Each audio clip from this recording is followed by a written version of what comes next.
नमस्कार, मैं हूं दीपक चौरसिया। हमारे इस खास कार्यक्रम 3 साल मोदी सरकार में आपका स्वागत है। मोदी सरकार में कुछ ऐसे मंत्री हैं जो अपनी हाई परफॉर्मेंस रेट के लिए जाने जाते हैं।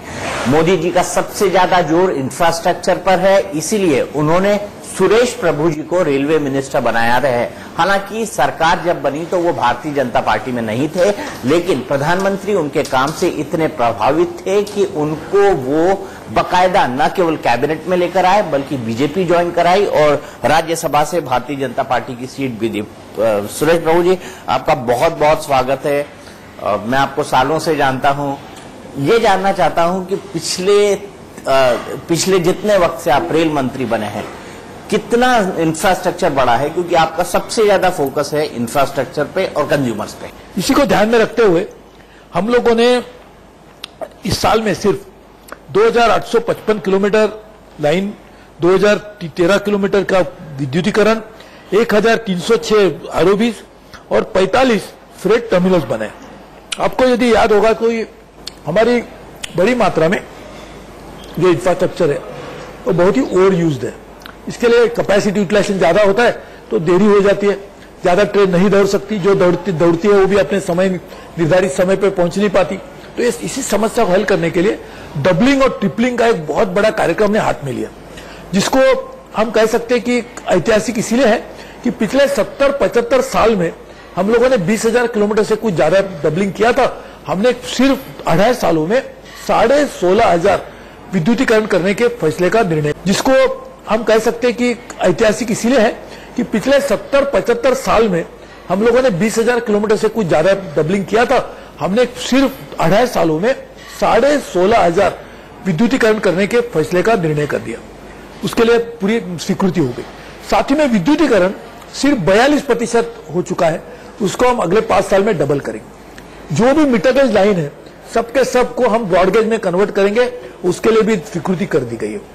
साथ ही में 40,000 हमारे जो कोचिस है उसको पूरी मात्रा में वो सेफ नहीं कह सकते क्योंकि नॉन एलएचबी कोचिस है, उसको हम एलएचबी कोचिस में परिवर्तित करेंगे और साथ में इंटीरियर डेकोरेशन जो है उसको भी हम पूरी मात्रा में बदलाव लाएंगे। ट्रेन का और आम आदमी का जो रिश्ता बना हुआ है वो ज्यादा बनाने के लिए अभी वापस लोगों को ट्रेन रेलवे तक लाने की आवश्यकता है। कुछ समय हमने देखा पिछले 5 साल में ट्रेन में सफर करने लोगों की संख्या घटती जा रही थी, इस साल में बढ़ गई है। 5 साल के बाद हम ये भी कोशिश कर रहे हैं कि फ्रेट जो हमारे रेलवे का है 2/3 आमदनी तो वहीं से आती है, उसमें भी हम घट देख रहे थे।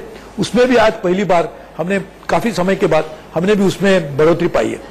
लोगों में एक ऐसा परसेप्शन है कि अंग्रेज ट्रेन तो बनाकर चले गए, लेकिन उसके बाद 70 साल में बहुत सारी चीजें बहुत स्लो गति से चली, शायद इसलिए हम एक बहुत बड़ा इंफ्रास्ट्रक्चर न खड़ा कर पाए। मैं सीधे कंज्यूमर पे आता हूं जो ट्रेन के अंदर सफर करता है। आपने कहा कि अब जो है वो पिछले 5 साल के बाद गति कंज्यूमर की बढ़ी है, लेकिन आपका सबसे बड़ा कॉम्पिटिटर कोई है तो वो फ्लाइट है।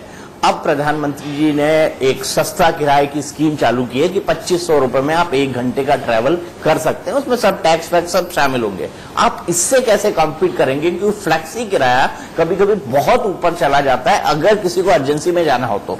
अपर एंड जो टूरिस्ट है वो यदि हवाई सफर से 2,500 में सफर कर पाएंगे तो उनकी वहीं से भी एक कॉम्पिटिशन आएगी। और रोड की वजह से भी जो पिछले 70 साल से हम देख रहे हैं लगातार रोड में हमने ज्यादा निवेश किया, रेल में कम किया, इसके रेल का इंफ्रास्ट्रक्चर बढ़ा, रेल का उसी तरह से रह गया, उसका भी एक नतीजा हो रहा है। तो इसलिए हमें लगातार ये कोशिश करनी होगी कि हमारी जो प्राइसिंग पॉलिसी है वो भी कंपटीशन को ध्यान में रखते हुए बनानी पड़ेगी। हमें देखना पड़ेगा कि किस तरह से क्या बदलाव हमारे कंपटीशन में हो रहा है और उससे ध्यान में रखते हुए हमारी प्राइसिंग पॉलिसी, हमारी स्ट्रैटेजी, हमारे प्रोडक्ट्स, उसको भी ऊपर ध्यान देना होगा। आपने देखा होगा कि हमने 4 नए प्रोडक्ट्स अभी लॉन्च किए। तेजस तो हाल ही में आई है, उससे पहले हमने हमसफर की थी मिडिल क्लास के लिए। हमने ये भी कोशिश किया कि जो हमारे आम आदमी सफर करते हैं उनके लिए हम लोगों ने अंत्योदय एक्सप्रेस बनाई। एक बात और आई है कि सेफ्टी टैक्स के तौर पर हर महीने 1% किराया बढ़ाने की बात हो रही है, क्या ये सच है और क्या इस तरह से बढ़ेगा किराया? हम लोगों ने नए सेफ्टी फंड बनाने की बात की है, यह ऐतिहासिक है। 1 लाख करोड़ बहुत बड़ी बात होती है, 5 साल में हम करेंगे। लोग कहते हैं कि सुरेश प्रभु जी ने सीधे तौर पर किराया तो नहीं बढ़ाया, सेस लगाकर, कहीं स्वच्छता सेस, कहीं और सेस, पीछे दरवाजे से कई सारी चीजों को महंगा कर दिया। क्या ये फैक्ट है? नहीं, देखिए, एक तो आपने देखा होगा तो पिछले 3 साल में करीबन किराया बढ़ा ही नहीं है, और इसके बावजूद कि खर्चे भी बढ़ गए हैं। आपको मालूम है, पे कमीशन 36,000 करोड़ रुपए का अतिरिक्त बर्डन रेल में आ गया सिर्फ पे कमीशन की वजह से। लोग सोचते हैं कि अगर मैं जल्दी में मुझे कहीं जाना है या तुरंत जाना है या मेरा लेट प्रोग्राम बना कहीं जाने को, तो मुझे जो कंफर्म टिकट है वो बड़ी मुश्किल से मिलता है। क्या ऐसा कोई सिस्टम आपने निकाला है कि जिस तरह यूरोप में या अमेरिका में ट्रेन में अवेलेबिलिटी हमेशा रहती है, उस तरह की अवेलेबिलिटी हो? और दूसरा इसमें सबसे बड़ा फैक्टर है कि हम जानते हैं कि हमारी देश की आबादी बहुत बड़ी है, सबको कैटर करना ऑलमोस्ट इम्पॉसिबल है, लेकिन हम उस सॉल्यूशन के नियर तक जाएं, इसके लिए आपके क्या प्लान है? रेल से जो माल ढुलाई की जाती है उसमें बढ़ी हुई संख्या को देखेंगे तो 1740% बढ़ोतरी हुई, और उस समय हमारा इंफ्रास्ट्रक्चर सिर्फ 30-40% से बढ़ा।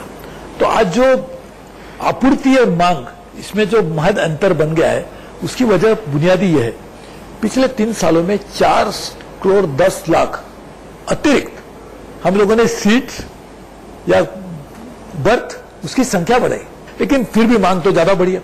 हमने और एक नई स्कीम अभी लाई है कि यदि आपने टिकट बुक किया और आपको यदि यहां से मुंबई जाना है, मुंबई जाने वाली और भी ट्रेन होती है, आपने कोई एक ट्रेन पे बुक किया होगा, यदि उस ट्रेन में आपको कंफर्म सीट नहीं मिलती और यदि उसी दिशा में और कोई ट्रेन जा रही है, उसमें सीट्स अवेलेबल है, तो आपको उसी किराए में आपको उस ट्रेन में भी जाने के लिए सुविधा मिलेगी। जो काम 10 साल में होना था, हम उसको 3 साल में पूरा करने में लगे हुए हैं। वो काम पूरा होगा तो जरूर आपको आपके मांग के अनुसार, आपके इच्छा के अनुसार आपको टिकट मिलने में आसानी मिलेगी। दूसरा सबसे बड़ा सवाल, जैसे तेजस है वो 200 किलोमीटर प्रति घंटा की रफ्तार से चल सकती है और कोंकण में चलना शुरू भी हो चुकी है, लेकिन उसकी रफ्तार 120 से 130 किलोमीटर प्रति घंटा है। क्या हम नई पटरियां, जो नई इंफ्रास्ट्रक्चर आपने लंबा चौड़ा बिछाने का प्लान किया है, उसमें ट्रेन में जो पटरियां हैं उसकी क्वालिटी को देख रहे हैं कि हाँ, इस पर ज्यादा हाई स्पीड ट्रेन दौड़ सके? हम लोग आने वाले दिनों में जो इंफ्रास्ट्रक्चर क्रिएट करेंगे वो सिर्फ इंक्रीमेंटल नहीं होगा, वो उसी हिसाब से होगा कि 200 किलोमीटर या उससे ज्यादा स्पीड से ट्रेन चलनी चाहिए। दिल्ली से मुंबई और दिल्ली से कलकत्ता, ये जो 2 हमारे ट्रंक रूट्स है, जिसमें सबसे ज्यादा ट्रैफिक चलता है, ज्यादा से ज्यादा लोग सफर करते हैं, इसमें ट्रैफिक की स्पीड बढ़ाने के लिए 200 किलोमीटर की क्षमता तक ले जाने के लिए हम लोगों ने इस साल में ही 17,000 करोड़ रुपए के प्रावधान करके काम करने की शुरुआत की कि यदि हम 2 चीज से स्पीड बढ़ सकती है, एक तो ट्रैक की स्पीड बढ़नी चाहिए और साथ में रोलिंग स्टॉक भी वही स्पीड का होना चाहिए। मुंबई टू दिल्ली और कलकत्ता टू दिल्ली, ये दोनों में हम इसी तरह से परिवर्तन कर रहे हैं ताकि लोगों को अच्छे स्पीड में जल्दी से जल्द अपने मौके पर पहुंचने का काम मिल सके। टेल्को का ट्रायल हो चुका है, लेकिन कब हमको ऐसा लगेगा मूर्त रूप ले लेगी? क्या 2019 तक? उसमें ही हमने कहा कि 2020 तक हम जरूर ये सब काम करने, पूरा नहीं होगा 100%, लेकिन बड़ी मात्रा में ये काम आगे बढ़ा होगा। लोगों को लाभ उस आज जो मिल रहा है इससे भी जरूर ज्यादा लाभ मिलेगा। अब हम कंज्यूमर एमिनिटीज पे आते हैं और सफाई पर आते हैं, जिस पर आपने बहुत ध्यान दिया और कई सारे स्टेशन ऐसे निकले जो बहुत साफ भी हैं और बहुत साफ भी हुए। लेकिन आपको क्या लगता है, रेलवे स्टेशन और खासतौर पटरियों के आसपास जो गंदगी होती है, खुले में जो शौच होता है और आसपास की झोपड़पट्टियां, क्या इसको लॉन्ग टर्म में दूर करने का सरकार का कोई प्लान है? आपने इस पर कुछ विचार किया है? क्योंकि ट्रेन में अगर आप ट्रैवल करें तो चारों तरफ आपको बदबू नजर आती है। बिल्कुल सही है। ठीक है, 3 तरीके की 3 लेवल पे क्लीननेस की जरूरत है। एक तो प्लेटफॉर्म के ऊपर, वो रेल के हाथ में बड़ी मात्रा में उसमें साफ सुथरी भी हुआ है, हम उसका थर्ड पार्टी ऑडिट भी कराते हैं ताकि हमें पता चले किस तरह से चल रहा है।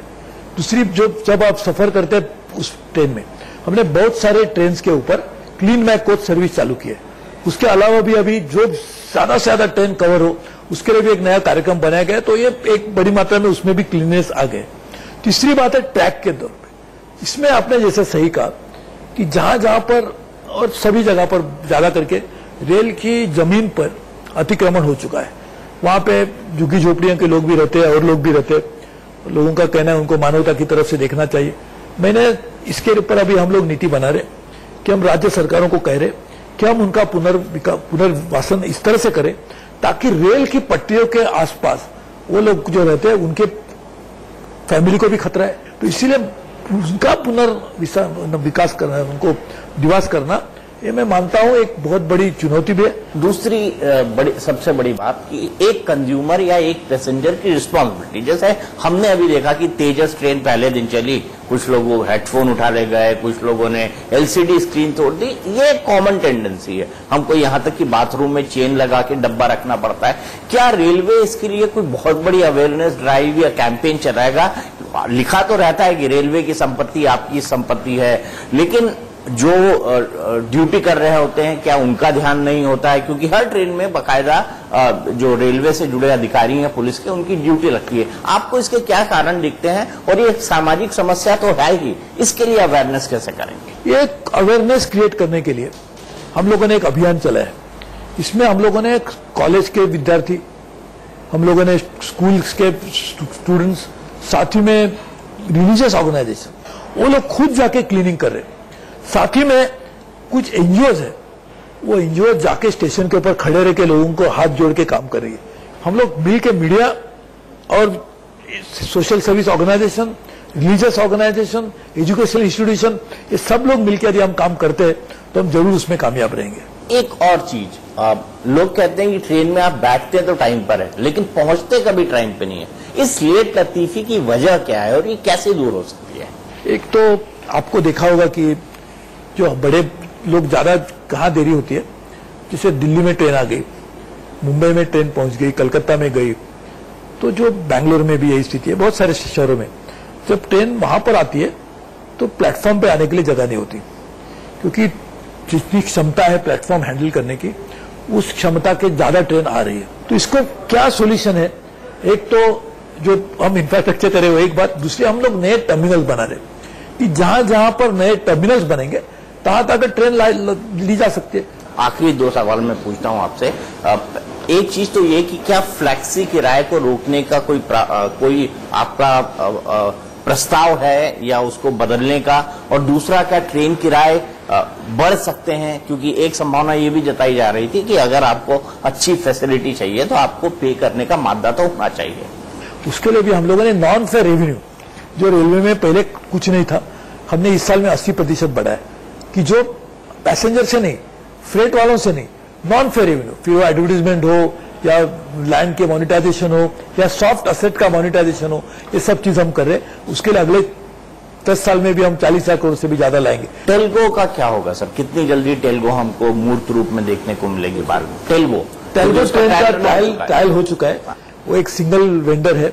इसके लिए हमारे नीति आयोग और हमारे रेल बोर्ड के लोग उसके बातचीत करें, और उनका भी कहना है कि वाकई यहाँ मैन्युफैक्चर भी कर सकते हैं, तो इसके ऊपर उनसे बातचीत चल रही है, क्योंकि ये किस तरह से उनके साथ एग्रीमेंट किया जाए, इसके रेल बोर्ड और नीति आयोग दोनों मिलकर सोच रहे हैं। आखिरी सवाल सर, हाल ही में मुझे चाइना जाने का मौका मिला था, जब प्रधानमंत्री जी चाइना गए थे, और मैंने देखा हांगजू से शंघाई तक का मैंने बुलेट ट्रेन में सफर किया। लगभग 380 किलोमीटर प्रति घंटे की रफ्तार से वो चलती है, लेकिन सबसे बड़ी खूबी वहां के स्टेशन है।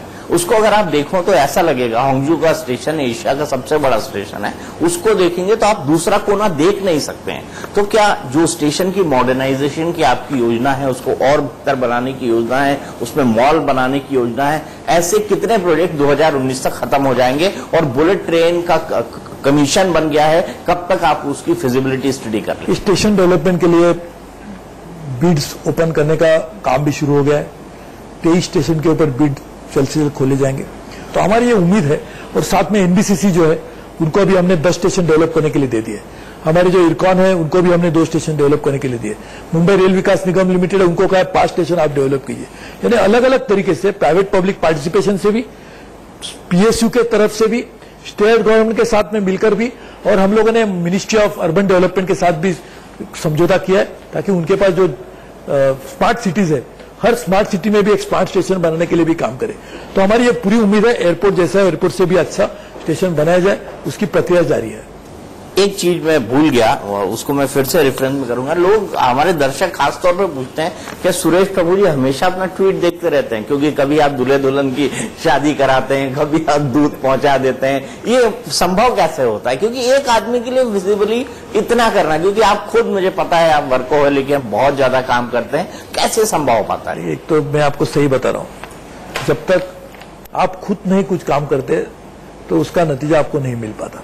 तो उसकी मैं तो बहुत हमेशा खुद फिट देखता भी हूँ, खुद काफी जब जहां लगता है उसके ऊपर एक्शन भी खुद ही लेता हूँ। लेकिन अभी तो हमने इसकी एक व्यवस्था बनाई है, रेल बोर्ड में एक खास टीम बनाई गई है, वो टीम 24/7 काम करती है। यकीन करिए आपकी ट्वीट के ऊपर एक्शन ली जाती है और ट्वीट हम जरूर देखेंगे। चलिए, बहुत बहुत शुक्रिया सुरेश प्रभु जी। उम्मीद करते हैं कि जिस तरह से आपने तेजी से काम शुरू किया है वो गतिमान एक्सप्रेस की तरह आपका काम हो। बहुत बहुत शुक्रिया। तो ये थे रेल मंत्री सुरेश प्रभु जी, जिन्होंने हमें बताया कि पिछले जब से उन्होंने मंत्रालय संभाला है, 3 साल से कुछ कम वक्त हुआ है उन्हें मंत्रालय संभाले, और उसमें उन्होंने किस तरह से काम किया है और आगे की उनकी क्या योजनाएं हैं। जल्दी ही हमको कुछ ऐसी ट्रेन भी देखने को मिलेंगी जिसकी स्पीड 200 किलोमीटर प्रति घंटे के आसपास हो। हमारी इस खास पेशकश में इतना ही, लेकिन इंडिया न्यूज पर खबरों का सिलसिला लगातार जारी।